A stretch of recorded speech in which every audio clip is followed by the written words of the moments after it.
ላደርግልህና ባጭሩ ለማለት እንፈልገው የዛ አይነት አገር አደጋ ላይ ወድቃለች በምትልበት ሰዓት ላይ እና ይሄንን ነገር መመከት ዋናው ነው እዚህ በአማራ ክልል በአፋር ክልል የተካሄደውን ውጊያዎች እናውቃለን የደረሰውን የመሰረት ልማት ጥፋት አይተነዋል ያለው በህዝብ ላይ የተደረሰ ጭፍጨፋ አይተነዋል ያለው ገብቷል ያለው እኛ ያላየነው ነገር ቢኖር ትግራይ ውስጥ ያለውን ነው ያላየነው በዛ ሰዓት ላይ ዝግም ነው እዛ የሚደረገው ነገር ምንናይበትም ሌላም ሌሎቹ መስረጃዎችን በስፋት የሚወጡበት አይደለም ግን የአማራና የአፋር ክልል አይንህ እያየ ሰው አይደለም ከብት እስከሚጨፈጨፍበት ድረስ የሄዱ ነገሮች ነው የምትመለከተው ያለውና ዝም ብለህ የፖለቲካ ሚዛን ያስቀምጠህ ምናምን ቁማር የምትጫወትበት አይነት ነገር አለ ፖዚሽን ይዘህ ይሄ ነገር መቆም አለበት የምትልበት ሁኔታ ነው የነበረው በበኩሌ የዛነት ፖዚሽን ይዤ ይሄን ነገር ማቆም አለበት በማለት መደረግ ያለበትን ነገር በሙሉ በደገፍ ያለበት ይመጡ እኔ ብለ ኢትዮጵያ መከላከያ እዝ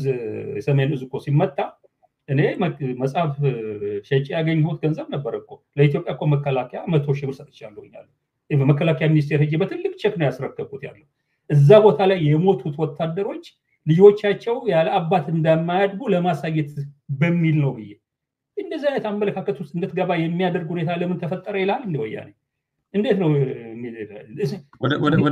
ወደዛኛው እንደውም እንገባለንና ወደ ጦርነቱ መነሻና መገለጫው ላይ የተወሰኑ ጥያቄዎች ስላሉኝ ኦሬዲ ግን ይሄንን እንጠቅልለውና ስለዚህ ያው ላለፉት 4-5 አመታት ማለት እንችላለን 5 አመታት ዛም እዚህም ይያልክ ቆይታል ከለውጡ ባቡር ተብየው ጋር ስፔሲፊካሊ ከዶክተር አብይ ጋር ይሄን ሁሉ ረጅም ጊዜ የምትቆየው በግሉ ዶክተር አብይ የዋለል ውለታ አስሮ ነው እሱ ቀፍድዶ ነው የቆየው እሱስ እንዳንድ ምክንያት ሊታይ ይችላል ወይስ ምክንያቱም አንዳንዱ ኢቭን ብር ሁሉ ሰጥቶታል ቤቱንም በገንዘብን የመለሰለት ትልቅ ውለታ ነው ያደረገለት ሌላው ከእስር ቤትም እሱ ለፍቶ ዋጋ ከፍሎ እንዳስወጣ ራሱ ተናግሯል ፐብሊክሊ ሪከርድ የተደረገ ነው ግን ከዛ ባሻገር ሌሎቹንም የገንዘብ ስጦታን ቤትን የማስመለስ ከዛም አልፎ ደግሞ አዲስ አበባ ላይ በነበርክበት ጊዜ በልዩ እንክብካቤ አንተን መያዙ ይሄ የግለሰብ ባለፈው ከመለስ ጋር ብዬ እንደጠየቅኩት ከተቋም ከመሰረታዊ ሁኔታዎች መሬት ላይ ያሉትን ነገሮች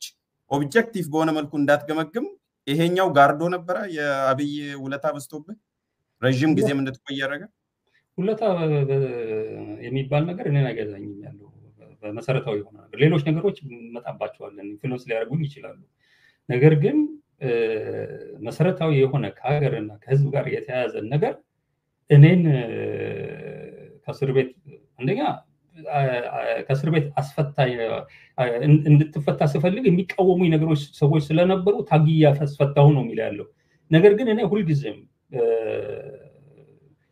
በአንድ ግለሰብ ላይ ተጠቃለለ እኔን የማስፈታት ስራ አድርጌ አይቼው አላውቅም ያለው የኢትዮጵያ ህዝብ አምሮ በመታገሉ የተነሳ እስረኞችን በሙሉ ባስፈታበት ሁኔታ እኔ መጨረሻም ቢቀር ሳይወዱ በግድ እንድፈታ የሚያደርግ ሁኔታ ፈጥሯል አንዴ ጊዜ ህዝብ በቃ አለቀ እኔን ያስፈታኝ በዋንኛነት ኢትዮጵያ ውስጥ የተከፈለው በዲያስፖራው የተከፈለው የተደረገው ትግልና እንቅስቃሴ የተከፈለው መስዋዕትነት ነው ሁሉንም እስረኛ ወጥቶ እኔና ለማስቀረት የሚያስችል ሁኔታ ጊዜ ፈጃል እንጂ ትንሽ ቀናት ወይ ተጨማሪ አንድ ወር እንጂ አይቀርም ነበር ምክንያቱም ካምፔኑ ለይቶለት እኔ ላይ ብቻ ማነጣጠር ጀምሮ ነበር ለምንድን ነው የማይፈታው እንደውም የለውጡ እውነተኛ መሆንና አለመሆን የሚረጋገጠው እሱ ሲፈታ ነው ወደሚል ነገር ሄዶ እንደውም አብይ ዴሊበሬትሊ እዛ ቤተመንግስት ጠርቶ ከእስር ቤት እንደወጣሁኝ ሳያገኘኝ እንዳይሄድ አደራሽን ብሎ ኢንሲስት አድርጎ ለህቴ ያገኘኝ ቀን ለማነው ለፍጹም ስንወጣ እና አንድ ጊዜ ፎቶግራፍ አንሳንና አሁን ሁሉ ለጥፍልኝ ያለበትን ሁኔታ ወደ ኋላ ስመለከተው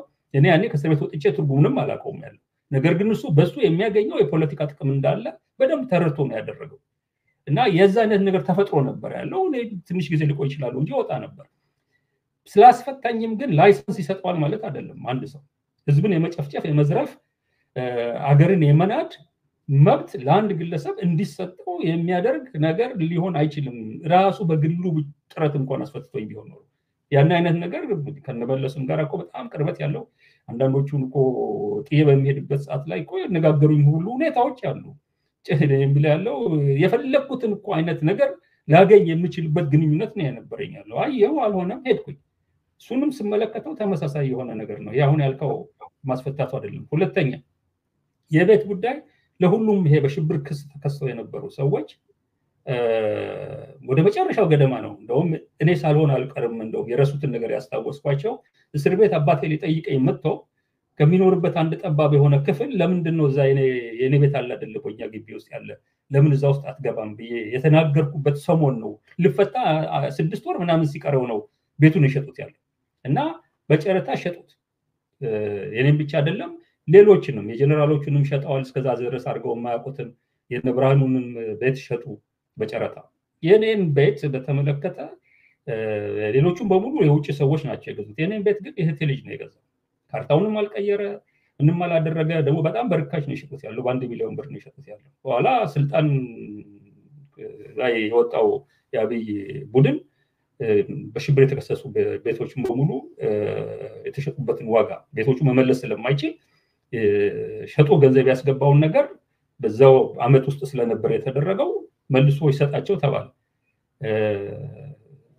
ለሌሎቹ የተሸጠበትን ገንዘብ ሲመልሱላቸው ቤታቸውን ማስመለስ አልቻሉም በኋላ ራሱን የቻለ ታሪክ አለው የብርሃኑ ቤት እንዴት እንደተመለሰ የኔ ግን 1 ሚሊዮን ብሯ እህቴ ወንድ ልጅ ነው የገዛው ካርታውን አልቀየረም ምን ትፈልጋለህ ስለው አንድ ቀን ሲወጣ ይጠቅመዋል ብሎ ነው ሰው ያዘ ብሩን ነው ፈልጋለሁ አለ 950 ሺህ ብር ወደ ብር ሊወስድ ነው በምን መልኩ ትፈልጋለህ አልኩት 1 ሚሊዮን ብር ቼክ ነው የተጻፈልኝ በብርሃኑ ጸጋዬ የአቃቤ ህግ ነበር ያለው ነው የጅቡቲው አምባሳደር ማለት ነው በሱ ስም ነው ሁላችንም ቼክ የተጻፈው ንግድ ባንክ ወሰድኩኝ ካሽ ነው የምፈልገው አለኝ ምንም ገንዘብ ስላልነበረኝ 50 ሺውን አስቀርና 950 ሺውን አምጣልኝ አለ ያን 950 ሺህ ብር በካሽ መልኩ በአነስተኛ ምንድነው የምትለው እንደ ሰቀር ከረጢት የተሰራች ማዳበሪያ በሱ እንግዲህ ተመልከታ 1 ሚሊዮን በ100 ስታደርገው 10 ቋጠሮ ነው የሚሆነው ሌላ እኮ አይደለም ልክ በተውሪያ ይሄንን ወሬ ነው እንዴ ብር በዶንያ ቢሰጠውላ እናንተ ጋር ጸሐፊ ያቀረበችው ሌላ ነገር አይደለም ምን ሆነ 30 ነው የተባለው መጠኑም 30 ነው የተባለው 30 ሚሊዮን በዶንያ ለኢሳት ነው የተባለው የቤቱ ለብቻ ነው ያደረጉት ኖ ቤቱን አስመለሰለት ነው ያሉት ግን የ30 ሚሊዮን ለኢሳት ነው ለኢሳት ድጋፍ ነው 30 ሚሊዮን የተሰጠው የሚል ነው እሱንማ እኮ እኔ እኮ ምንም ችግር የለውም በእንዲህ አይነት ነገር መሰረታዊ የሆኑትን የውይይት ጊዜዎች አናጠፋም ብዬ ነው እንጂ እሱ እኮ ገልጫለሁ ከዚህ በፊት ያንንም አስረድቻለሁ ያለው በአገር ውስጥ የነበሩትን ባለሀብቶች ገንዘብ ጠየቅናቸው እኛ እነዚህ በተለይ ከኬኬ ከሚባለው ከከተማ ከበደ በስተቀር 5 ሚሊዮን ብር ከነ ታክሱ ከፍሎ ኢሳት እንደገባ ይሰጣው እሱ ነው ሌሎቹ ግን ኢሳትና እንትን ኢሳትነት አለው ከመንግስት ጋር ያጋጨናል እኛ ለመስጠት ፍላጎት አለን የሚል መልስ ሲሰጡ ላብይ እኛ ባለሀብቶች ስናናገር መንግስት እንፈራለን እያሉ ነውና አንተ ችግር የለውም መግዛት ከፈለጋችሁ እርዱ ብትላቸው ይረዱናል እንደ ፌቨር ቁጥራውን ደግሞ ይሄንንም ገብተዋል ቅድም እንዳልከው አናገራቸው ሁለት ጊዜ 15 ሚሊዮን ብር ሰጡ የመጀመሪያውን ሴሳ አገና ነው መጥቶ የተቀበለው በቼክ ተሰጠ ከአሜሪካ ነገር እንደው እንደኔ አይነት ሰው ከሚቀበለው ጋዜጠኛው ራሱ ቢቀበለው ይሻላል ተብሎ ሴሳይ መጥቶ ተቀብሎ ከዛ በኋላ ባንክ አስገብቶት ነው ወይ ለኛ ሰጡን ባንክ አስገብቶት ነው ሄደ ሁለተኛው ለገና ተመልሶ ከሚመጣ አንተ ተቀበል ተባልኩኝ ሪሲት እኮ አለ ያሳያል ያለው የኢሳት አካውንት ውስጥ ነው ሌላው 15 ሚሊዮን የገባው 30 ሚሊዮን ብር እነዚህ ሀብታሞች ናቸው 6 ናቸው 5 ሚሊዮን ብር አዋጣው ሁለት ጊዜ አካፍለው የሰጡን ገንዘብ ነው ለኢሳት ነው የገባው አንዲት ሳንቲም ኖት ወለዳት አይደለም እኔ ለሰዓት 2 አመት አገለገልኩበት ሰዓት ላይ ከስልክ ወጪ በስተቀር ደሞዝ እንኳን ወስጄ አላውቅም ያለው ምክንያቱም ኢሳት በርዳታ የሚኖር ድርጅት ስለሆነ እኔ ሳይቸግረኝ እርዳታ እንዴት ነው ደሞዝ የምወስደው ብዬ ያለው ኢሳት ስራ አስኪያጅ ደሞዝ ምን ያህል እንደሚያክል አውቀዋለሁ ግማሹ በፎሬን ከረንሲ ነው የሚከፈለው እዛ የነበረችው ሴትዮ 60 ሺህ ብር ነበር መንዝሊ ደሞዝ ስለዚህ አይ መሰለኝ እኔ የቁስና የገንዘብ ሰቀቀን ላይ የተመሰረተ አስተዳደግም ስለሌለኝ እንዲህ አይነቱን ነገር በደንብ አድርጌ በህይወቴም ላይ በጣም ይሄ እኮ በጣም ወሳኝ ሆኖ የኢትዮጵያ ፖለቲካ ችግር ነው እኔ መንገድ ላይ ስብሰባ ላይ ተቀምጬ ከፊት ለፊት የተቀመጡትን ሰዎች ሰውነት ተመልክቼ እዚህ ነው ሆድ ውስጥ ያለው የሞላውና ሆዴን የገፋው ነገር ቆፈርስ ነው በየማስብ የነሱንም ሆድ የሞላው ፈርስ ነው ነገ ጧት ሁላችንን የምንፈርስ መሆናችንን ያሰብኩን ኮንቲኒየስ የምንኖር እሱ አይደለም ያለው እዚህ የፈረንጅ ሀገር መጥተ ከሆነ ፈረንጅ በጣም ቆሻሻ ነው ልንገርና እና ፈረንጆች የውስጥ ልብሳቸው የሴቱም የወንዱም በጣም በቆሸሸ መልኩ ነው። ምክንያቱም ብዙ ጊዜ የሚጸዳዱት በወረቀት በመሆኑ የተነሳ እሱ አበሻንም ሊመለከት ይችላል ያለው ነገር ግን እያንዳንዱ ወክ የሚያደርገው ሰው ተሸክሞት የሚሄደውን ቆሻሻ እያየው ነው። ፓርላማ ቁጭ የሚለውን የኢትዮጵያ ፓርላሜንታሪያ ምን ያህሉ ሱሪ ቢወልቅ እንዲህ አይነት ነገር ይገኝበታል። እኛ ራሳችን እንደዛ ብንደረግ በእንዲህ አይነት ፈርስና ቆሻሻ ተሸክሞ የሚሄድ ሰው ግን ከረባት አድርጎ ዲዛይን ልብስ ለብሶ በቪኤት መሄድ ሲጀምር ሰውነቱን ረስቶ የሚንቀሳቀስበትን ሁኔታ እያየው ነው። እና እነዚህን ነገሮች የሄድኩባቸው ያደቀኳቸው አለች የምትባለኝ ንብረት እንዳለ ወርሶ ለህዝብ ጥቅምና አገልግሎት አውለዋለሁ የሚል ጀኑን የሆነ መንግስት ይመጣ እንዲወርሰው የማበረታታበት ሁኔታ ውስጥ ነው ያለሁት። እና ይሄ ከጥንት የጀመረ ያስተዳደግ መሰረት ነው። ስደት የመጣሁት አሁን ለምሳሌ እነዚህ ሀገር የፖለቲካ ስደተኛ ነኝ። ነገር ግን የፖለቲካ ስደተኛ ሆኖ የኢኮኖሚ ችግሩ በሚገባ ባለመፍታት የተነሳ የፖለቲካና የኢኮኖሚ ስደተኛ ይሆናል። ኢኮኖሚ ስደተኛ ብቻ አድርጎት በኢኮኖሚ ስደተኝነቱ የቀጠለ ሰው አለ። ብዙ ሰው አታገኝም የፖለቲካ ስደተኛ ሆኖ መጥቶ በፖለቲካ ብቻ ላይ የፖለቲካ ነገር ይዞ ቀጥሎ የሄደ ሰው። እኔ ከሀገር የወጣሁበት ዋናው ትልቁ ምክንያት የመሬት እኮ ነገር በጽሁፍ አይተኮነ እኮ እኔ ምንጃር ውስጥ ጭሰኛ የሚያርሰው በልጅነቴ ከማህን ኮኑት አክስቴ የወረስኩት እኮ መሬት የነበረኝ ሰው ነኝ። እና ያንን መሬት ላራሹ በሚለው ትግል እንዲወሰድ በማድረግ የራሴን አስተዋጽኦ አድርጌያለሁ።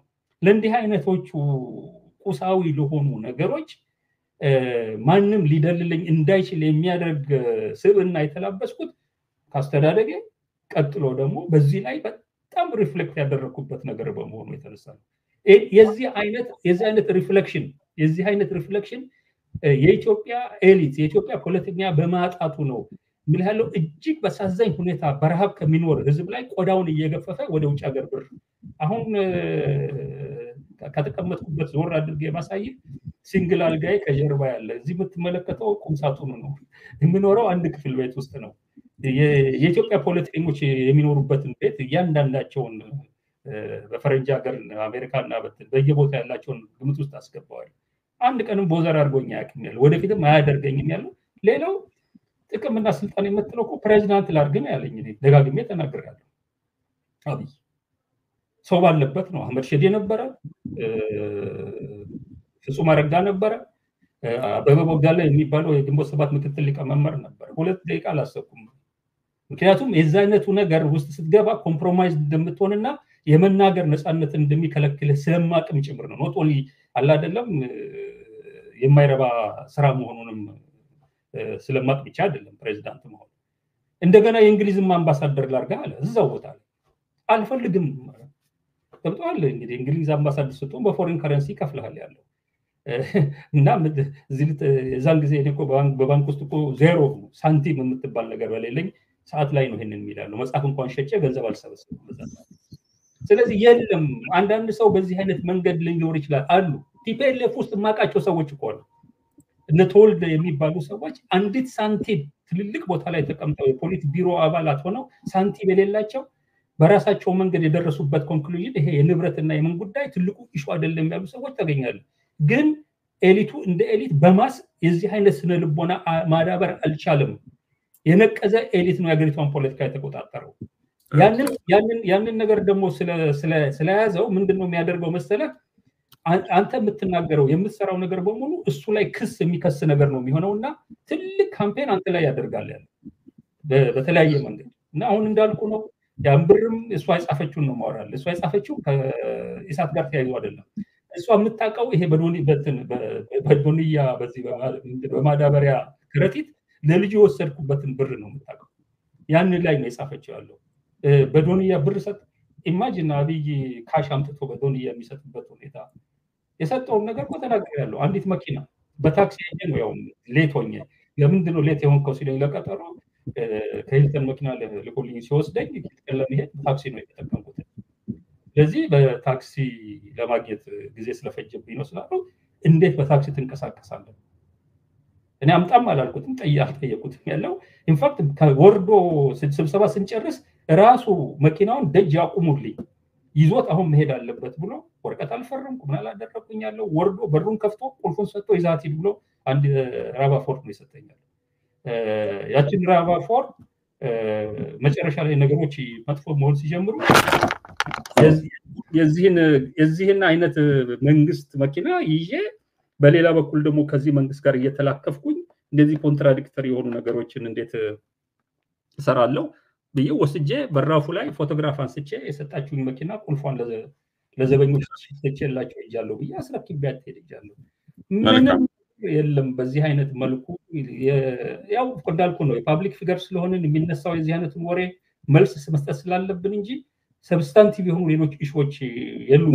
አዎ እኔም በቂ ይመስለኛል። ከበቂ በላይም ነው የጉዳይ ስለተነሳ ነው። ወደ ሌላው ጉዳይ እንሻገር ባለን ደቂቃ። ስለ ሰሜኑ ጦርነት ቅድም ግማሹን ስለጀመርከው የሰሜኑ ጦርነት መነሻው ምንድነው? ጦርነቱ እንደሚነሳው ኢኔቪተብል እንደሆነ ትገምት ነበር? ቀድመ ከጦርነቱ በፊት ተጠብቅ ነበር? የምትጠብቅ ከሆነስ ምክንያቱ ምንድነው? የሰሜኑ ጦርነት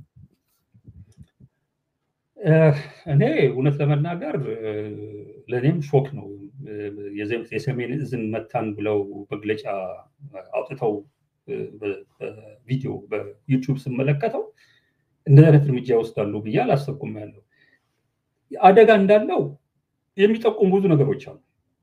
ከጦርነቱ በፊት ትግራይ ውስጥ በጣም ጦረኛ የሆኑ ቅስቀሳዎች፣ ሰላማዊ ሰልፎች፣ ዲሞንስትሬሽኖች፣ መሳሪያና ትጥቅ የማሳየት ስልጠና የመግፋት ስልጠና የማጠናከር የማይታይ ትርኢት የለም።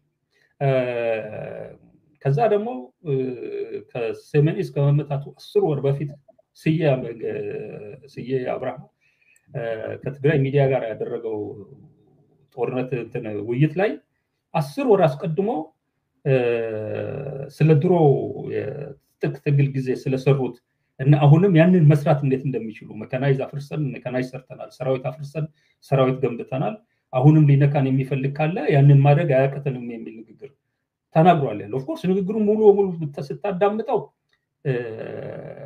እንዲህ አይነቱን ነገሮችን የበለጠ እንትን የሚያደርግ ጨመረበት እንጂ ብዙ ዋይዝ የሆኑ ምክሮች ነበሩ።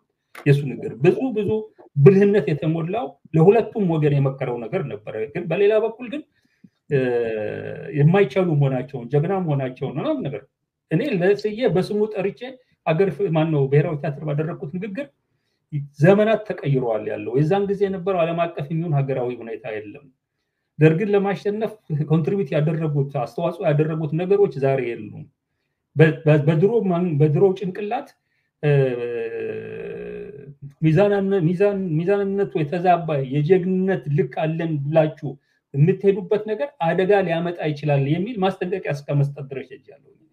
ኤኒዌይ የዚህ አይነት ነገሮች እየተካሄዱ ነበር። ግን እንደዛም ሆኖ እኔ የመጀመሪያው እርምጃ በዛ አይነት መንገድ ከቲፒኤልኤፍ ይወሰዳል ብዬ ፍጹም አልጠበቅኩም። ወደ ለመናገር ዝግጅት 4 ኪሎስ አልነበረም። በዛውን ከማቋረጥ በኋላ በ4 ኪሎስ በኩል አልነበረም ዝግጅት ለጦርነት። እኔ እስከማውቀው ድረስ በ4 ኪሎ በኩል እነሱ ይላሉ ፕሬምቲቭ ነው ያደረግነው። እነሱ ይላሉ ሳይሆን አንተ ባየኸው እኔ እስከማውቀው ድረስ ከዶክተር አብይ ጋር በማደርጋቸው ውይይቶች እንዲህ አይነት ነገር ኢንዲኬት የሚያደርጉ ነገሮች ፈጽሞ አላየሁም። ለምሳሌ አንድ ሁለት ምሳሌ ልስጥና በዛው አስተያየት እንድሰጥ። አንደኛው ላርግልህ እኮ ሰሜን ዕዝ ከመመታቱ በፊት ምን ብለህ ከዛ በፊት አሁንም ልንገርህ ያለው የዛሬ የጦርነት እቅድ ቢኖረው አንድ መንግስት ሰሜን ዕዝ ሊመታ አንድ ቀን 2 ቀን ሲቀረው 5 ቢሊዮን አዲስ የታተመ ብር በአይሮፕላን ነው የላከላቸው ይሄ መንግስት። ያንን ብር እኮ ከወሰዱ በማግስቱ ነው ኦፐሬሽን ውስጥ የተገባው። ኤኒዌይ እኔ ብዙ ምክንያቶች እዚህ ውስጥ መጨመር ይቻላል። ያ ነገር ለምን እንደተደረገ የአሜሪካን የዲሞክራቲክ ምርጫ በኖቬምበር 3 ተደርጎ የዲሞክራቲክ ፓርቲ አሸናፊነቱ እንደታወቀ ነው በ4 የተደረገው። እኔ የአሜሪካኖች እጅም ጭምር ሳይኖርበት እንደማይቀር በተለይ ዲሞክራቲክ ፓርቲ ውስጥ ያሉት ከድሮ ጀምሮ ከወያኔ ጋራ እጅና ጓንት ሆነው ሲሰሩ የነበሩ እነ ሱዛን ራይስ እና የመሳሰሉትን ሰዎች አስቀድመው ሁሉ ኮንሰልት ያደረጉበት ፖዚሽን የተያዘበት ጉዳይ እንዳይሆን እስከማለት ድረስ ነው የሚሄደው። የአሜሪካና ወደ ኤርትራ ከመግባት ወደ ውጪ ከመውጣታችን በፊት አንድ ጥያቄ ብቻ ነው ያለኝና እንደው ምሳሌ ልስጥ ብዬ ነው ያንደርጋቸው። አንደኛው የአብይን ራሱ ስለ አብይ ስላነሳ ግንቦት ወር ላይ የጨረባ ምርጫ የምታደርጉ ከሆነ ጦርነት ይነሳል የሚል በግልጽ ነው በቴሌቪዥን በብሔራዊ ቴሌቪዥን የተናገረው። አንዱ እሱ ነው። ሌላኛው በነሐሴና ሐምሌ ወራት ላይ ጀበና እና መሰል ጉዳዮችን አዲስ አበባ ጎዳና ላይ ሲሰለጥኑ እንደነበረ አይተናል። እሱም በቴሌቪዥን አሳይቷል ከጦርነቱ 3 ሳምንት በፊት።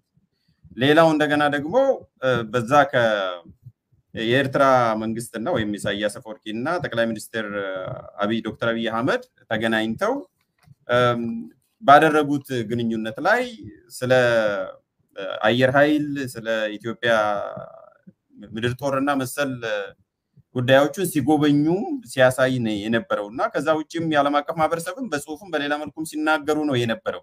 እነኚህ ምልክቶች አልነበሩም? በቂ ምልክቶች አልነበሩም ወይስ የጦርነት አይመስሉም ነበር?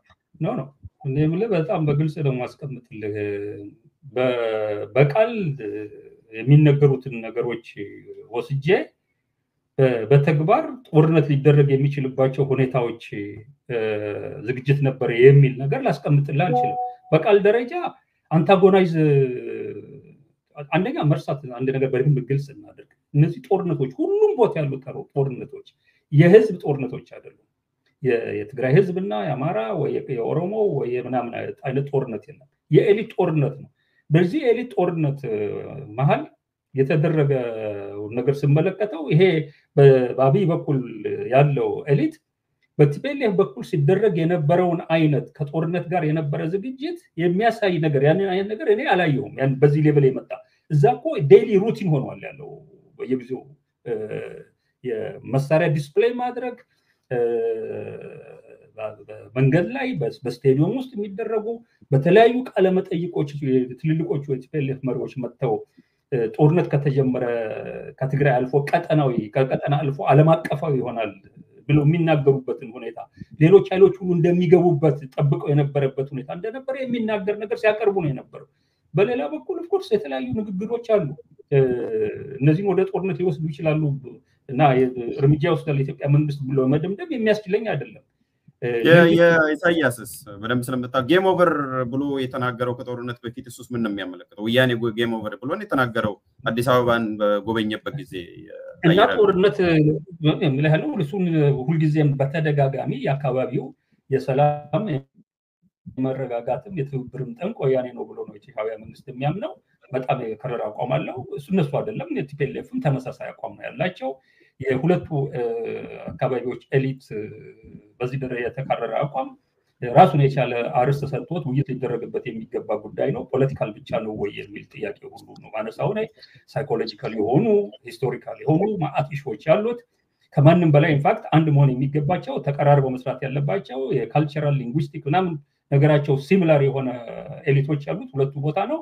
ከየትኛውም ቦታ ግን በበለጠ ደረጃ በከፍተኛ አለመስማማት ውስጥ የሚንቀሳቀሱት ሁለቱ ናቸው። ለምንድን ነው ይሄ የሆነው? ፖለቲካው ምክንያት አለው፣ ሂስቶሪካል ካልቸራል ምክንያቶች አሉ፣ ሳይኮሎጂካል የሚሆኑ ምክንያቶች አሉ እና ሁልጊዜም እንደተናገረ ነው።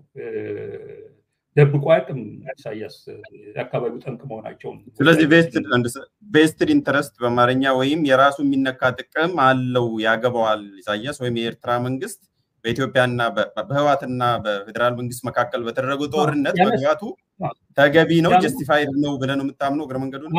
አሁን የጠየቀኝ ጥያቄ የጦርነት ዝግጅት እንደነበረ የሚያሳይ ነገር አለ ብለን ነው። ለእኔ የጦርነት ዝግጅት ከቃላቱ ጀርባ የሚደረጉ እንቅስቃሴዎችን ቪዚብል የሆኑ ነገሮችን እኔ አላየሁም ያለው። ቃላቶቹ ነበሩ ግን በቲፒኤልኤፍ በኩል ቃላቶቹ ነበሩ። ከዛ በኋላ የመጀመሪያውን እርምጃ የወሰዱት እነሱ ነው። ባይወስዱ ኖሮ ጦርነት ይጀምር ነበር ወይ ነው ጥያቄ መሆን ያለበት።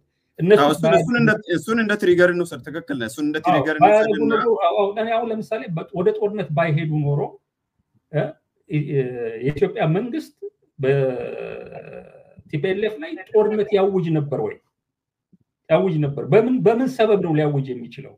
ምርጫ ያደረጋችሁ እኮ ብሎ እኮ ተናገረ አንለቀቅም ምናምን የሚል ነገር። ግን ምርጫውን አድርገው እኮ የተወሰነ ጊዜ እኮ አልፏል እኮ። ወደ ጦርነት አይደለም የገባው፣ ሌሎች ነገሮች ነው ያደረገው። እና የት ቦታ ላይ ነው ወታደር ይዞ ወደ ትግራይ ሊዘምት የሚችልበት ሁኔታ ይመጣል ብለው መናገር የሚቻለው አይታወቅም። ጦርነቱ በዛ መንገድ ባይጀምር በምርጫ የተነሳ የተገባበት ክራይሲስ በሌላ መንገድ ሊቃለል የሚችልበትን እድል ይዞ ሊመጣ ይችል ይሆናል ያለው። እኔ የማውቀው ነገር የለም። ምክንያቱም ለረጅም ጊዜ መቀጠል አይችልም። ነገር ግን የመጀመሪያውን ጥይቱን ተኩስ ወታደሮች ገለ መሳሪያ ዘርፈ ጦርነቱ እንዲጀመር ካደረክ በኋላ ሌሎች ሪስፖንድ ነው ያደረጉት ያለው። ቀድሞ አታክ ቢያደርጉ ኖሮ እነሱን ብለ የምናደርግ ነበር። እውነት ለመናገር ተነስቶ ዝም ብሎ ቲፒኤልኤፍ ላይ ዘመቻ ጀምሮ ቢሆን ቲፒኤልኤፍ ላይ ደግሞ ዘመቻ ሲጀምር ህዝቡንም አታክ ማድረጉ ስለማይቀር መጎዳቱ ስለማይቀር በምን ምክንያት ነው በትግራይ ላይ ጦርነት የተደረገው የሚል እኮ ክርክር ለማቅረብ የሚመች ምድል ይሰጠን ነበር። አንተ እንደምታስበው ሌሎቹ እንደሚያስቡት ከትግራይ ኤሊት በላይ የትግራይ ህዝብ መበደልና መቸገር እነዚህ በስሙ የነገሩ ሌቦችን በማጋለጥ እንደኔ ወያኔን ያስመረረ እኮ ሰው የለም። እንደውም እሱ ነው ቀጥሎ ያለው ጥያቄ እሱ ስለሆነ ገባበታለሁ። ከዚህ በፊት ላሳጥርል እንዳይረዝምብን የበጀት እንደው ግልጽ ለማድረግ ያን ብዙ ብር ሰጥቶት በማግስቱ መቱት የሚለው ብር በጀት እኮ ተቋርጦ ነበር። በፌዴሬሽን ምክር ቤት ውሳኔ ተወስኖ በቃ ከትግራይ ክልል ጋር እንደ ክልል ግንኙነት አይኖረንም ብለው በጀት ከከለከሉ በኋላ ነው ይሄ ነገር በ10ኛው ቀን የሆነውና በአንድ በኩል በጀት ከልክሎ በሌላ መልኩ ደግሞ ጄኒዩንሊ ገንዘብ ለትግራይ ክልል ይሰጣል ወይ የሚለው ራሱ እርስ በራሱ የሚጋጭ ነገርም ስለሚመስል ኖ አክቹአሊ ይሄ ፋክት ጉዳይ ነው። ቲፒኤልኤፎችም የሚክዱት ነገር አይደለም ያለው። በአይሮፕላን የሄደውን አዲሱን ብር 6 ቢሊዮን ብር ወስደዋል ያለው። ሪትሪት ሲያደርጉ የተወሰነው ምን እንደሆነ ሁሉ እናውቃለን። እሱ ዶላራቸውም አንዳንዱ ምን እንደሆነ እናውቃለን። መሬት ውስጥ ቆፍረው ብል የበላውን ሁሉ የተበላ ገንዘብም አላቸው። ግን ያ ፋክት ነው። ያን ገንዘብ የኢትዮጵያ መንግስት አላገኘውም ያለው መልሶ ያን ገንዘብ አይሮፕላን ብራንድ ኒው ብር ይዞላቸው ሄዶ በማግስቱ ነው ጦርነት የተጀመረው። ኤኒዌይ ቅድም እንዳልኩ ነው ሁሉም ነገር እንዳለ ሆኖ ያንን የመጀመሪያ ጥይት ተተኩሶ ወደ ጦርነት ባይገባ እያደገ የመጣውን ቅራኔ በምን መንገድ ነበር ሪዞልቭ የሚደረገው? ማዕከላዊ መንግስት መሳሪያ አንስቶ በመተኮስ ነበረ? ወታደር አዝምቶ ነው ሊያቃልለው ይችል የነበረው? አይችልም የሚለው ታሪክ ያልሄደበት መንገድ በመሆኑ የተነሳ ከጥንቆላ ውጪ ሌላ ብዙ ማለት የሚቻል ነገር የለውም። መልካም በሆነው ነገር ነው የሚናገረው። በጣም ጥሩ ፌር ኢነፍ። ስለዚህ በሁለቱ መካከል ተነሳ። እሺ ተዘጋጁ፣ አንዱም ተዘጋጀ እንበል ወይም አንዱ ብቻ ጦርነቱን ጀመረ። ቲፒኤልኤፍ ተዘጋጅቶ የሰሜን ዕዝን መታና ጦርነት ተጀመረ ብለን ብንወስድ ራሱ ኤርትራ ምን አግብቶት ነው ጦርነት ውስጥ የሚገባው የሚሳተፈው? ታዲያ እንትን እኮ ቲፒኤልኤፍ እኮ ባህር ዳር ላይ እና ጎንደር ላይ ብቻ አይደለም ሚሳይል የተኮሰው። ራሳቸውን በፊት ለፊት ሁሉንም አካባቢ ቀጠናውን በሙሉ ኢንቮልቭ እናደርገዋለን ባሉት መሰረት ሚሳይሎች እኮ አስመራ ከተማ ላይ ጭምር ነው የተኮሱት ያለው። ተኩሰዋል። የተኮሱት ግን ኖቬምበር 14 ላይ ነው ከሳምንት በኋላ ከጦርነቱ በኋላ ማለት ነው። ትሪገሩ ኖቬምበር 4 ነው። ያው እኔም አንተም የምናውቀው ኖቬምበር 14 ላይ ነው የተተኮሰው። ይሄ ማለት ኤርትራ ኦልሬዲ ከዛ በፊት በኖቬምበር 7 6 እና 8 ገብቷል ኢትዮጵያ ድንበር ላይ እና እኔ እሱን አላውቅም ያለው። ግን በኢትዮጵያ በኩል የሰሜን ሲመታ ወደ ኤርትራ የገባ ሰራዊት እንደነበረ እሱን መልሶ ሪሃቢሊቴት አድርጎ አስታጥቆ መሳሪያ ሰጥቶ የላኩበት ሁኔታ እንዳለ የዚህ አይነት ጦርነት በዚህ መንገድ ሲጀመር በእኛ ላይ ምን ያመጣል የሚል የራሳቸውን አናሊሲስ አድርገው በዚህ ጦርነት አብይ መንግስት ማገዝ ይኖርብናል ወይም አብይ አግዙኝ ብሏቸው ገብተው የሚሆኑበት ሁኔታ ይኖራል ያለው። እዛው ድንበር ላይ ሆነው ለምን አልተከላከሉም? እሺ እሱንም እንተውና ቆይ አንድ ነገር ይነገር ያለው አንድ በጣም የሚገርም ነገር እዚሁ ላይ መናገር ያለብን ማዕከላዊ መንግስት ነው፣ የፌደራል መንግስት ነው። አሁን ከውጪ ሰዎች አስገባ ምናምን ነገር የሚል ክርክር ይነሳል ያለው። በየትኛውም ቦታ ላይ አንድ መንግስት የትኛውንም አካል ጋብዞ ችግር ላይ ወድቅ ያለው በሰራዊትም በመሳሪያም አግዙኝ ሊል የሚችልበት ሙሉ መብት አለው። ይሄንን ልክ ኢትዮጵያ ላይ ሲመጣ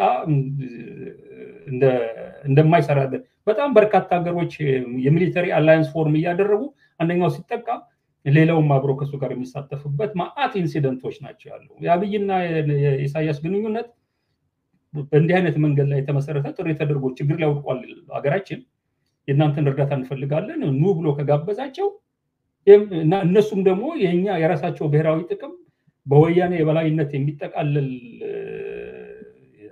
ጦርነት ይጎዳዋል ብለው ካሰቡ ይህን ጥቅማቸውን አስልተው ሊገቡ ይችላሉ ባይ ዘ ዌይ እዚሁ ላይም ግልጽ ለማድረግ እንዳልከው በዓለም አቀፍ ህግም ይፈቀዳል። እሱ ግን ኦፕን የሆነ ግልጽ የሆነ የሚሊተሪ ፓክት ሲኖር ነውና እሱ በግልጽ የምናውቀው ነገርም ስለሌለ መንግስት እንደምታውቀው ተወካዮች ጠቅላይ ሚኒስትሩንም ጨምሮ የኤርትራ አልገባም ሲል ነው የነበረው እንደምታስታውሰው። እና እሺ እንውሰድ አንተ ያልከው ፓክት ይሻል እንበል የኢትዮ ኤርትራ ስምምነት የ2018 የሰላም ስምምነት ውስጥ ይሄ ክሎዝ አለ፣ ይሄ ስምምነት አለ፣ በጋራ እንከላከላለን። ስምምነቱን ሰነዱን ያላየው አንድም ፔጅ አላየውም። እኔ እዛ ውስጥ እጅ የለበትም። እኔ ነኝ ያስማማዋቸው ሲንግራንድ ይስላል ነው ስለ ሁለት ለያ ታዲያ የስምምነቱን ሰነድ ማየትና ማርቀቅና መያዝና መልእክተኛ ሆነ። ከዚህ በፊት እኮ ተናግሬያለሁ። አሁን ደግሞ ትንሽ ነገር ሊጨምርበት ያለው ዘመኑ እያለፈ ስለሄደ አንዳንድ ነገር መጨመር ይቻላል። ምክንያቱም መረጃ በዘመን ርቀት የሚለቀቁ እና የማይለቀቁ አለ አይደል? ታውቃለህ አይደል? አሁን ባለንበት ሁኔታ ሲምፕል ነው። ሄድ ተፈታው ከእስር ቤት አብይን አገኘሁት። የተለያዩ ጉዳዮች ካወራን ከአንዱ የተነሳው ጉዳይ ከኤርትራ ጋር ያለ ኢሹ ነው ያነሳው፣ ራሱ ነው ያነሳው። ሞስት ፕሮባብሊ ከሌሎች ጉዳዮች የበለጠ እኔን እዛ የፈለገኝ ከኤርትራ ጋር ለተያያዘው ጉዳይ ሊሆን ይችላል የሚል ግምት ነው አሁን ያለኝ። ምንድነው ያለው? ቃል በቃል ነው የምነግርህ ያለው። ይሄን ያህል ደግሞ ትልቅ ሚስጥር ሀገራዊ ሚስጥር ምናምን አይደለም። ሼኮች ላክን፣ ፕሬዝዳንቶች ላክን፣ ንጉሶች ላክንባቸው እና እንነጋገር ብለን ኤርትራውያን ሊያነጋግሩን ፈቃደኛ አይደሉም ማለት። ከዛ በኋላ ቀጥሎ ምን አለ? አንተ ብታናግራቸው የሚሰሙ ይመስለኛል አለ።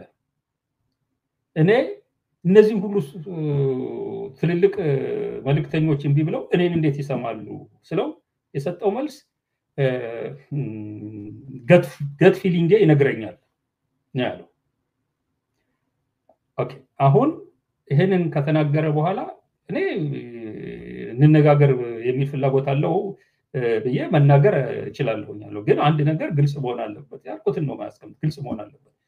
ከኢትዮጵያ ጋር ላለመነጋገር ሁልጊዜም ምክንያት አድርጎ የኤርትራ መንግስት የሚያስቀምጠው የአልጀርስ ስምምነት። የአልጀርስ ስምምነቱን ለኤርትራ የተፈረደ መሬት አለ። ያ ደግሞ ትክክል መሆኑን የኢትዮጵያ መንግስት ተቀብሏል። ነገር ግን ያንን መሬት ለማስረከብ መለስ ጊዜ ጀምሮ የነበረ 5 ፕሪኮንዲሽኖች እያስቀመጡ ነው መሬቱን ያልመለሱት ያለው። ስለዚህ በአልጀርስ ስምምነት መሰረት ዊዛውት ኤኒ ፕሪኮንዲሽን ያለምንም ቅድመ ሁኔታ የባድመን እናስረክባለን የሚል አቋም አላችሁ አልኩት። ስለው ስራ አስፈጻሚው ተስማምቶበታል እና ይሄን ልነግራቸው እችላለሁ አልኩት። አሁን ነገራቸው አለኝ። ከሱ ጋር በኤርትራ ጉዳይ ላይ የተወያየሁት ይሄንን ነው። ከዛ መጣሁኝ እንግሊዝ ሀገር። ፓስፖርቴን የመኖች ወስደውት ስለነበር ፓስፖርት ስላልነበረኝ ይሄን ነገር ይዤ ኤርትራ መሄድበት እድል ስላልነበረ በስልክ አብይ ነገረኝን ለኤርትራ አንደኛው ባለስልጣን እንደዚህ አይነት መልእክት አለ እና ይሄንን ብለዋል ብዬ ተናገርኩ። ከዛ ቦስ ፕሮባብሊ ቁጭ ብለው ተነጋግረው ውሳኔ ወስነው ይሄ ያልኩን ባለስልጣን በስልክ ሳይሆን በአካል መጥቶ ለንደን ያገኛል አሉ። ለንደን መጣ፣ አገኘሁት እና ምንድነው ያለው አለኝ። ነገርኩት ያለው አንድ ጥያቄ ጠየቀኝ። ሰውየው ይታመናሉ የሚል ጥያቄ በቃ ይሄ ነው ታሪክ፣ እንዲህ ነው የሚነገረው ሲሉኝ የሰጠሁት መልስ በዛ ባገኘሁት ቀን ከስር ተፈትቼ አብይ ከውስጥ ሆኖ ሲታገል እንደነበረ የሰጡኝ ብዙ በርካታ መረጃዎች ነበሩ። ከነዛ መረጃዎች አንዱ ጀነራል አሳምነው ጽጌና ጀነራል ከማል ገልቹ በቱሪያ ቴሌፎን አሳምነው አዲስ አበባ ተቀምጦ ኤርትራ ላለው ለከማል ገልቹ ስልክ ደውሏል። ስልክ ደውሎ በቱሪያ አናግሮታል ያለው። ኢንፋክት ከዛ ከመፈንቅለ መንግስት ሙከራ ቅድም ካነሳው ጋር ተባበሩን እና እንዲህ ነገር እናርግ ለማለት እንደደወለለት ነውና ዝርዝሩን አንድ ቀን ለኔ በኢሜይሌ ሁለቱ የተነጋገሩትን ነገር የሚዘረዝር ሰነድ ደረሰኝ። ድሮ ነው ማውራለህ እና ያ ሰነድ ምንድነው የሚለው ያለው ይሄውና ቱሪያ መንግስት የኢትዮጵያ መንግስት አያዳምጥም ብላችሁ እያወራችሁ ነው።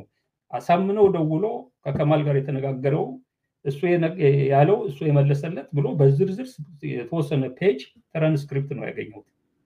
ያንን ሳገኝ ለንደን ነበር ከነበርኩት ደውዬ ለከማል ኤርትራ ስለሆነ አሳምነው ደውሎልኝ ነበር ያልኩት አው ደውሎልኝ ነበር አለኝ ከሱ ጋር የተነጋገርከው ነው የሚል ትራንስክሪፕት ሰዎች ልከውልኛል እስቲ ምን ተነጋገራችሁ ንገረኝ ምን አለ ምን መለስክለት የሚለው ስነግር ቃል በቃል ኦልሞስት እዛ የተናገረው ነገር እዛ ላይ አለ አሁን አብይ ሲያገኘኝ ምን አለኝ ያንን ትራንስክሪፕት እኔ ነኝ የላኩልህ አለ እንግዲህ ይሄን ትራንስክሪፕት በተመለከተ ከኤርትራ ባለስልጣናት ካገኘሁት ሰው ጋር መጨረሻ ለንደን ከመጣው ጋር ይውል በቱሪያ ስልክ አያዳምጥም የኢትዮጵያ መንግስት ብሎ መጠቀም ችግር ያለው ጉዳይ መሆኑን እንዲህ አይነት መረጃ ደርሶኛል ትራንስክሪፕቱም ይሄውና የሚል መረጃ ሰጥቼው ነበር ስለዚህ ይታመናል ወይ ሲለኝ ያን ጊዜ የሰጠው ትራንስክሪፕት አሳምነውና ከማል ያደረጉትን ውይይት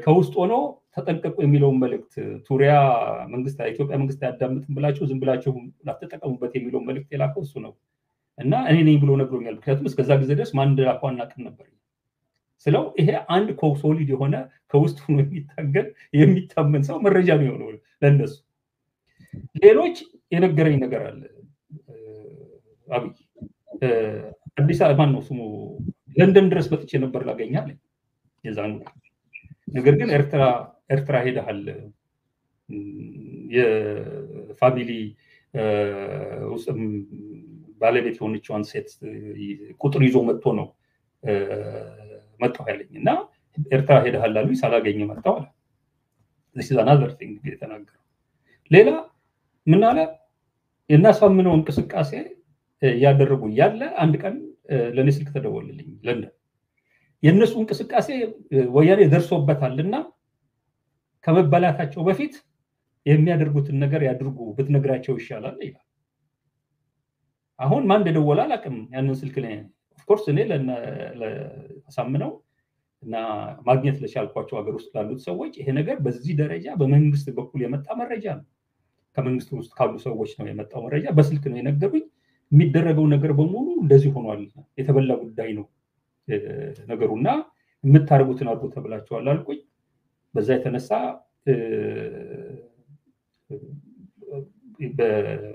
በቂ እርምጃ ባለመውሰዳቸው የተነሳ አንዳንዶቹ የተያዙበታል አንዳንዶቹ ያመለጡ እንደ ኮሎኔል አለበላይነቱ ኤርትራ የገባው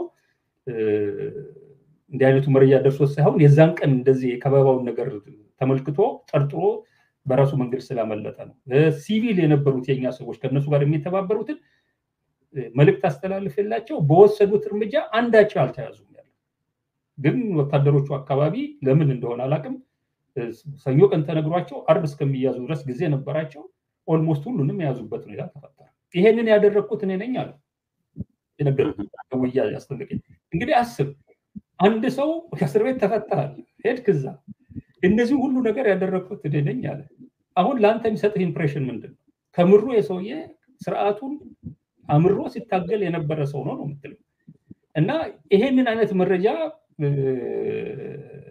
ይታመናል ወይ ለምን ጥያቄያቸው እነዚህ ሁሉ ነው የጨመሩት ከሚያውቁት ነገር በተጨማሪ ማለት ነው ስለዚህ ምንድነው የሆነው ያለው አሁን የምትለው የኔ ስራ በጣም ውስና ከዛ በኋላ ጨረስን ይሄንን ነገር ተነጋገርን መልእክተኛው ተመልሶ ወደ ኤርትራ ሄደ 15 ቀን ምናምን አይሆነውም ያለው እንደገና በዋትስአፕ ሰው መላክ እንፈልጋለን ሚኒስትሪና ላብይ ነገረው የሚል በዋትስአፕ መልእክት መጣልኝ የዛ ጊዜ ዳይሬክትሊ ለንደን ነኝ ያለው አብይን አገኘው ነበር ኤርትራውያን ሰው መላክ ይፈልጋሉ መልእክተኛ መላክ ይፈልጋሉ አልኩት መቼ ነው መላክ የምትፈልጉት ባላቸው አለ በሙሉ ኮንቨርሴሽኑ በዋትስአፕ እስከ ከየት ነው ቪዛ የምናገኘው ማን ነው የሚቀበለን እስከሚለው ድረስ ሴቭ አድርጌዋለሁ ዋትስአፕ ላይ ኤክስቼንጅ ተደርጎ ቀኑ ፊክስ ተደርጎ ማን ነው የሚመጣው የሚቀበለን ማን ነው አብይ ራሴ ይቀበላችኋል አለ ከፕሮቶኮል ውጪ እሱም በጣም አስገርሟቸው ነበር ኤኒዌይ ዞሮ በዚህ ደረጃ የኔሮል አበቃ ስለዚህ አመቻች ነው የነበርከው ማለት ነው ኢንተርሎኪተር ሆነ አመቻችተ እነሱን የማቀራረብ ስራን ይሰራው እንጂ ይዘቱን አላየም ዶክመንት ሲምፕል የሆነ ነገር እኮ ነው ይሄ እኮ ትልቅ እኮ ስራ እኮ አይደለም በቃ አንተ እንደዚህ በላቸው አለኝ መልእክት ሰጠኝ ተናገርኩኝ ቅድም ያልኩትና ሂደት ተጀመረ ይሄ በጣም ትልቅ ውስብስብ የሆነ ሚስጥር ያለበት ምናምን ነገር ተደርጎ ይሄ just አንድ ተራ ኢንሲደንት ነው ትልቅ ነገር የሚሆነው ያለው ሰነዱን የሚያገኝና ያወቀ ሰው ካለ በምን ተስማሙ? ሰነድ አለ ወይ ሰነድ? አሁን አላውቅም ለመኖሩ ሪሊ። ሁለተኛ ይዘቱ ምንድን ነው ያ ሰነድ የሚለው ያየ ሰው ካለ ትልቅ ትርጉም ያለው የሚሆነው እሱ ነው። በጣም ጥሩ። ከዛው ጋር ተያይዞ የመጨረሻ ስለዚህ ድንበር ላይ ሆኖ እሺ ምክንያት አለው ብንል ጦርነቱ ተነሳ፣ በኤርትራ መንግስት ራሱን ለመከላከል የሴኩሪቲ ትሬት አለው እንበል ፎር ዘ ሴክ ኦፍ አርጊውመንት አለው ብንል ራሱ ድንበር ላይ ሆኖ ራሱ መከላከል አይችልም። ኢትዮጵያ ውስጥ ገብቶ ትግራይ ውስጥ ገብቶ ጦርነት ውስጥ በቀጥታ እንደ ፓርቲ እንደ ስቴክ ሆልደር ተሳትፎ ከዛም የምናቀው ያልተካደ ዓለም አቀፍ ማህበረሰብ የሚያቀው በዛ ጦርነት ውስጥ በቀል እርምጃን ሲወስድና የጦር ወንጀልን ሲፈጽም እስከዛ ድረስ መሄድ ነበረበት። እዛው ድንበር ላይ ሆኖ ራሱ መከላከል አይችልም ነበር። እኔ እስከማውቀው ድረስ ዝም ብሎ ራሱን ችሎ ይከላከል እዛ ድንበር ላይ ተቀምጦ ምናምን ነገር አይደለም ያለው። የኢትዮጵያ መንግስት ጋብዞት ከሆነስ የኢትዮጵያ መንግስት ጋበዝኩት አላለም እስከዛሬ ድረስ እስከዚህ ደቂቃ ድረስ። እንግዲህ እኔ እስከማውቀው ድረስ የአንድ ሉዓላዊ መንግስት አንድን የውጭ ሀገር ራሱን የቻለ ሌላ ሉዓላዊ መንግስት ሰራዊት ሳይፈቅድለት በሰው ሀገር ውስጥ ገብቶ የሚንቀሳቀስበት ሁኔታ ከተገኘ ተጠያቂ የሚሆነው ይሄ ነገር ትክክል አይደለም ብሎ ተቃውሞ ያልወሰደው የራሱ የኢትዮጵያ መንግስት ነው የሚሆነው። በዚህ ደረጃ ሲናገሩ ነው ያልሰማሁም ያለው። ኢንፋክት ምስጋና ሲያቀርቡ ነው የሰማሁት ያለው። ትልቅ ውለታ እንደዋለላቸው ሲናገሩ ነው የሰማሁት ያለው። ስለዚህ ሳይፈቅዱለት ሳይስማሙ ገብቷል የሚል ነገር የለኝም። የኤርትራ መንግስትም እንደዛ ያደርጋል የሚል እምነት የለኝም። የኢትዮጵያ መንግስት ፍላጎትና ፈቃድ ዝም ብሎ ተነስቶ ድንበር ጥሶ ኢትዮጵያ ውስጥ ገብቶ ውጊያ ውስጥ ይገባል የሚል እምነት የለኝም። ተጋብዞ ቢገባስ ለተፈጠረው ወንጀል ማን ነው ተጠያቂ? ተጋብዞ ነው የገባው ራሱ ብንል ለሚመጣው ወንጀል ምክንያቱም የራሳችን ህዝብ ነው። ምንም ይሁን ምን በጦርነት በልዩነት ወደ ጦርነት ገቡ። እነኛ ወደ ጦርነት የገቡት የኛን ጉዳይ የራሳችሁ መጨረስ ሲገባን እዛ ውስጥ ገብቶ ለተፈጠረው ምክንያቱም የጦርነት ኮዝ እና ውጤት ስለሚለያይ ለተፈጠረው ወንጀል ተጠያቂ ማንም ይሆነው እንግዲህ ወንጀል ተፈጽሞ ከሆነ የሚያጣራ አጣርቶ ተጠያቂ የሚያደርገው ማድረግ አለበት። ነገር ግን ዝም ብሎ አለ አይደለም እናውቀዋለሁ እኮ በቀደም አንተም ካንድ ድርጅት ቡድን ጋር ያደረገው ውይይት አለ። ከመጀመሪያው ጀምሮ በልሃለው በወንጀል ደረጃ አንደኛው ወንጀል ብቻ ተጠያቂ ለማድረግ ቲፒኤልኤፍ ያካሄደውን ነገር በሙሉ በደመሰሰ መልኩ የሚሄድ ነገር እዛ አካባቢ የተደረገው ነገር በመረጃ የሚረጋገጥ ነገር እስካለ ድረስ ለዚህ ነገር ተጠያቂ መሆን ያለበት መጠየቅ አለበት። ምንም ጥያቄ የለውም ያለው። እኔ ግን እዚህ ተቀምጬ ሪፖርት የተደረገው ነገር ያስጠይቃል አያስጠይቅም፣ ምን ያህሉ ፋክት ነው ምን ያህሉ ፊክሽን ነው የሚለውን ነገር ዓለም አቀፍ ድርጅት ማቀረበው ሌላም ምክንያቱም ማአት የተወሳሰበ ነገር አለ። እዛ ውስጥ አልገባም ያለው። ምን ያህል ማኒፑሌቲቭ የሆኑ ስራዎች እንደሚሰሩ አውቃለሁ። በመንግስት ደረጃ የቲንክ ታንክ የምትላቸው ደረጃ በሎቢስቶች ደረጃ እኔ መንገድ ላይ ምናምን ዝም ብለህ ታደርገኛል የሰው አይደለሁም። ብዙ ኢንፍሉዌንስ ብዙ ነገር ማድረግ ትችላለህ ያለው ከተፈጸመው ወንጀል አይነት ስም አሰጣጥ አንስተህ እስከሌላ ድረስ ነው ትችላለህ ያለው። ከዛ በፊት ከጦርነቱ በፊት ምንም ነገር ሳይካሄድ ሲወጡ የነበሩ ዶክመንቶች አሉ። እኔ እንደውም ዌብሳይት ላይ ብትገባ የተጻፈ አንድ ትልቅ አርቲክል ታገኛለህ ከጦርነቱ በፊት የተጻፈ እና እስቲ ተመልከተው ገባና ተመልከተው ምንድነው የሚለው ያለው። ምክንያቱም በከፍተኛ ደረጃ እልቂት ሊመጣ የሚችልበት ሁኔታ እንዳለ ዓለምን በዛ ደረጃ የሚያስጠነቅቁ ተከታታይ መግለጫዎች ካምፔኖች ይደረጉ ነበር ውጪ። እነዚህ ነገሮች በሙሉ ተያያዥነት ያላቸው ነገሮች ስላሉ አሁን ትግራይ ውስጥ ዴፊኒትሊ የኢትዮጵያ መከላከያ ከተመለከትኩ በኋላ አሁን በሌሎች ክልሎች ላይ በተለይ ኦሮሚያና አማራ ክልል የሚሰራው ከተመለከትኩ በኋላ ሴቶችን ወንዶች ብልት ይዞ በቢላው እንዲ ለመቁረጥ አስሮ ፎቶግራፍ ነው ቪዲዮ የተነሳ የሚሄድ የመከላከያ ሰራዊት ካየው በኋላ ይሄ መከላከያ ሰራዊት እዚህ ቦታ ላይ የሚያሳየው ነገር ትግራይ ላይ አላሳየም የሚል መደምደሚያ ላይ ደርስ አልችልም። ምክንያቱም ባህሪው ስልጠናው ምኑም በአንድ ታምር ሊቀየር የሚችል አይመስለኝም ያለው እሱን።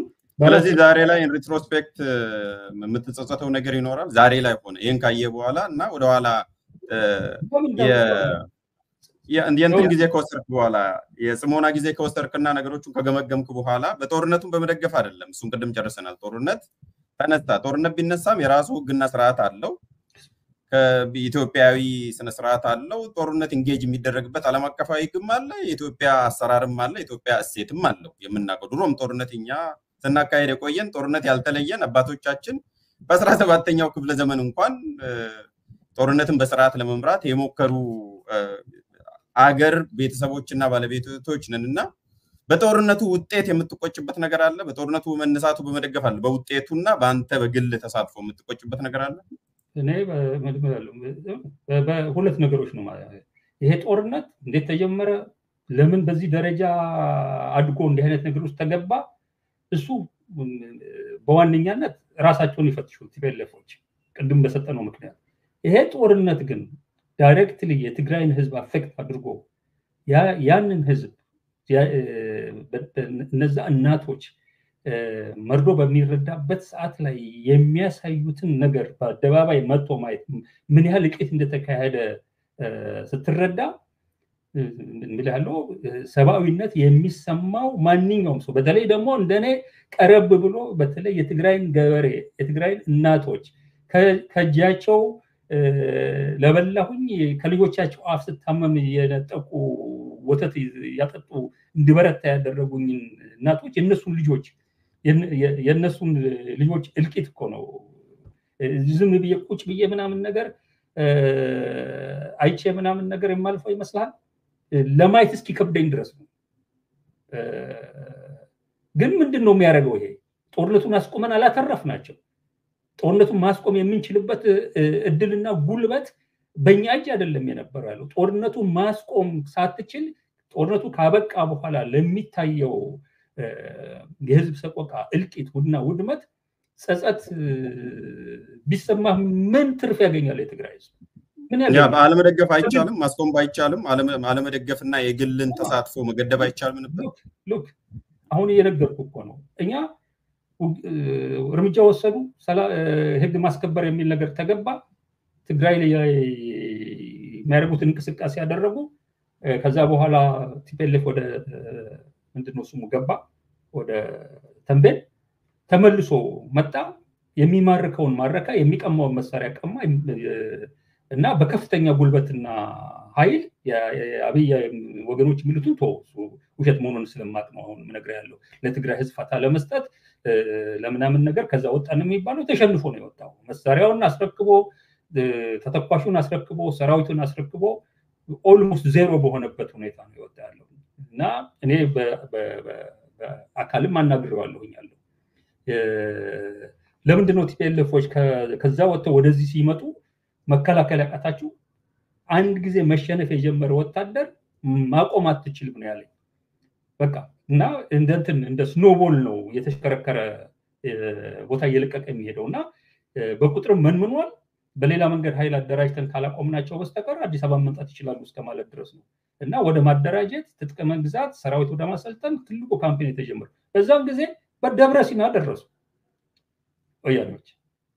ደብረ ሲና በሚደርሱበት ሰዓት ላይ ከትግራይ አልፈው ጎንደር ላይ ወሎ ላይ የሚሰሩትን ስራ የሚያወድሙትን ውድመት የሚያካሄዱትን ማጀቴ ላይ ምናምን አባትና ልጅ በዛ ደረጃ ተዋግተው የሞቱበትን ሁኔታ የፈጠረ ታሪክ የምንሰማበት ሁኔታ ነው። እድል ቢያገኙ ደብረ ሲናን አልፈው አሜሪካኖቹ እኮ በቃ ከተማ ሊገቡ ነው አገር ለቃችሁ ውጡ እኮ ጊዜያዊ መንግስት ሁሉ ሲያቆሙላቸው ነበር የነበረው። በዛ ሰዓት ላይ ያለ የሌለኝን አቅም አስተባብሬ የዛ አካባቢ የህዝብ ራሱን መመከት አይደለም ያለው ዝም ብሎ በዊሊኒ እንደማያቆማቸው በዋዛ ፈዛዛ እንደማይቆሙለት ማስረዳት አምሮ በከፍተኛ ጭካኔ ተዋግቶ ማስቆማል። ትግራይ ውስጥ እጅ አይደለም እኔ በከፍተኛ ጭካኔ ተዋጋ ያልኩት ያለው ስማ ደብረ ሲና ደርሶ አዲስ አበባ ቢገቡ ኖሮ አዲስ አበባን ወጣት በየክፍለ ከተማው እና በየቀበሌው አደራጅቼ የከተማ የፈዳይን ውጊያ አገንስት ቲፒኤልኤፍ እንዲደረግ አደራጅ ነበር። ጠቅላላው አላቆምም ነበር። ምክንያቱም ትክክል ነው ተገቢም ነው። ጦርነት መከላከሉን ማደራጀቱን ከፊት ለፊት ሆነም እንዳልከው ሞራል መስጠቱ አንድ ነገር ሆኖ ያንን በመታረግበት ሂደት ህዝብን ከህዝብ ላይ የሚያነሳሳ ወይም ኦል አውት የቶታል ወርን የሚቀሰቅስ ከዛም አልፎ እንዳው የጄኖሳይድ ቅስቀሳ የሚመስሉ ቃላቶችንና ንግግሮችም የማነሳሻ መቀስቀሻ ቃላቶችን መጠቀም ጋሽ አንዳርጋቸው ጄኖሳይደር ነው ብለውም የሚከሱ በዚህ ምክንያትም ስለሆነ ወደፊት ላምጣ ብዬ ጦርነት ህግና ስርዓት አለው። ቀደም ስለተስማማ ህግና ስርዓት አለው፣ እሴት አለው። ተስማምተናል እኮ አሁን እነሱ አሉ አይደለም የተባለው ነገር ምንድነው? እኔ ያልኩት እዛ ደብረ ሲና ላይ የደረሱ ጊዜ ደብረ ብርሃን እስቲ እናዳምጠው። ይሄኛው ነው ይኸው እንደው ለፊት ለፊት ስላለ በቃ እኮ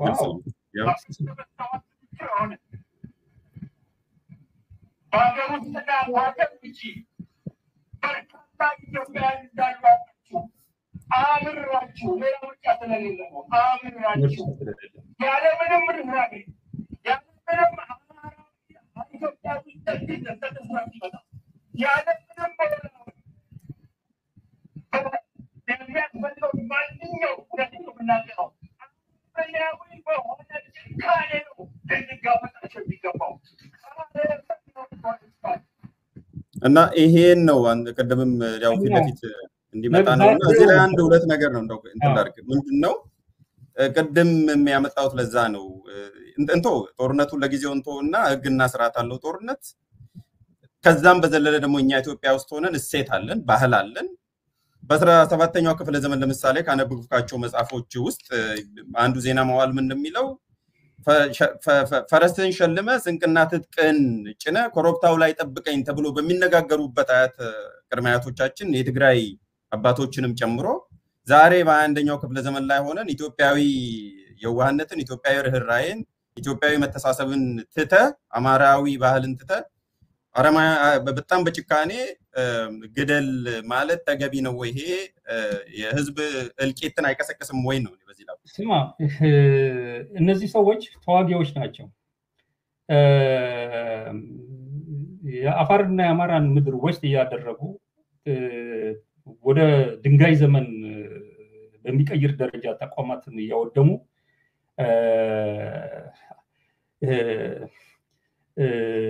ሬፕ ያደረጓት እርጉዝ ሴት ምጧ ሲመጣ የተረት አይደለም ማወራለህ ያለው። እንደዚህ ነገር ይነገር ብለው ከፈለጉ ይሄን አጀንዳ የሚያነሱት ከሆነ ምጧ ሲመጣ የደፈሯት ሴት ምጧ ሲመጣ ወንድ ድንገት ከወለደች ቁጭ ብለን እንጠብቃለን ብለው ቁጭ አይበለው ጠብቀው ገለው የሚሄዱ ሰዎች ደብረ ብርሃን ደጃፍ ላይ የሚደርሱበት ሰዓት ላይ በዋዛ ፈዛዛ እንደማያስቆማቸው አምሮ በከፍተኛ ጭካኔ ሊታገላቸው ትግራይ መሬት ላይ ገብቼ ይሄን አድርጌ ቢሆን ኖሮ እዛ የሚሄድን ወታደር ትግራይ ውስጥ ገብቶ የሚታገል ነው። ደብረ ብርሃን በራፍ ላይ ቤቴ መራፍ ላይ እንዲህ አይነቱን ወንጀል የሚፈጽም ነውረኛ ሰብስበው ቢመጣ ማንንም ኃይል በእንዲህ አይነት ጭካኔ በእንግሊዝኛ እኮ አስቀምጫለሁ with extreme prejudice የሚሉት ፈረንጆች ነው። ማንንም ይሰጣል እኮ ፈረንጆቹ እንዲህ አሁን የምትለው ሰዋዊነት በጦርነት ህግ የሚያምኑት መመሪያ ሲሰጡ with extreme prejudice eliminate አድርገው ነው የሚላሉ። ምንም አይነት ሌላ ርህራሄ በሌለው መንገድ አድርገናል። የጠላትህ አይነት የምትዋጋው አይነት ያለበት ቦታ ይሄ እኮ ተዋጊ እኮ ነው የመጣው፣ ህዝብ አይደለም የመጣው። የሚሰራውን ስራ እየሰራ ነው የመጣው። ይሄንን በምንም አይነት መንገድ በሌላ ቋንቋ ሊገልጽ የማልችልበት ሁኔታ ላይ አድርሷታል የዛን ጊዜ። ይሄንን ነው የምናገራለሁ። ከዛ በተረፈ ግን ቅድም እንዳልኩ ነው ትግራይ ላይ የኢትዮጵያ መንግስት ያለ ምንም ፕሮቮኬሽን ገብቶ በህዝቡ ላይ እርምጃ ወስዶ እንደዚህ አይነት ሁኔታ ብንመለከት ኖሮ ከትግራይ ህዝብ ጋር ማንቆምበት ምክንያት የለም። ነገር ግን ወያኔ ብሬኖሽ አድርጎ ወታደር አድርጎ አደራጅቶ አሁን ቅድም ያልኩትን ነገር እየፈጸመ በመጣበት ሰዓት ላይ አንድ ህዝብ ነፃነቱን ለማስከበር ያለው ምርጫ አምሮ መታገል በከፍተኛ ጭካኔ መዋጋት መሆኑን መንገር ለኔ ተገቢም ትክክል ነው ብዬ ነው ማምናለሁ። ነገም የምደግመው ነገር ነው የእንዲህ አይነት ወንጀለኛ ከመጣ። በጣም ጥሩ ጋሽ አንዳርጋቸው እኔ ጠይቃለሁ አንተም መልሳል። እንግዲህ ትክክል ነው። ነገም ዛሬም ደግማለሁ ከተባለ ሌላ ጥያቄ ስለማይቀጥል የመጨረሻ ጥያቄ ወደ ፕሪቶሪያ እንሂድ እና በዛ ነው የምናበቃው። እንግዲህ ፋስት ፎርዋርድ የጦርነት በፕሪቶሪያ አበቃ፣ ቢያንስ ተኩሱ አበቃ። መጀመሪያ ጊዜ ወጣ ይሄ የትጥቅ ማቆም ስምምነቱ እነሱ የሰላም ስምምነት ብለው የሚጠሩት ሰላምም አያመጣም ለኢትዮጵያ ምንም የሚጠቅም አይደለም ብለህ የተናገርከው አንተ ነበርክና በዛው በሁለተኛው በሶስተኛው ቀን ከዛ በኋላም ተከታታይ ረጃጅም ጽሁፎችን ጽፍ ነበር እንዳልከው ግልጽም ስለሆነ በአደባባይ ስላለ የፕሪቶሪያ ስምምነት መፈራረማቸው ጦርነት መቆሙ ጦርነት ቆመ የሚለው ራሱ ገና ትንሽ አስቸጋሪ ስለሆነ ቢያንስ የተኩስ መቆሙ ትልቅ ፎይታ ለህዝቡ ሆኖ ሳለ የፕሪቶሪያ ስምምነትን መቃወሙ ለምን አስፈለገ? ፕሪቶሪያ ስምምነትን አንደኛ በመሰረታዊ ነገር ቀደም ብሎ የተናገርኩት አለ የወያኔን ባህሪ ወስጄ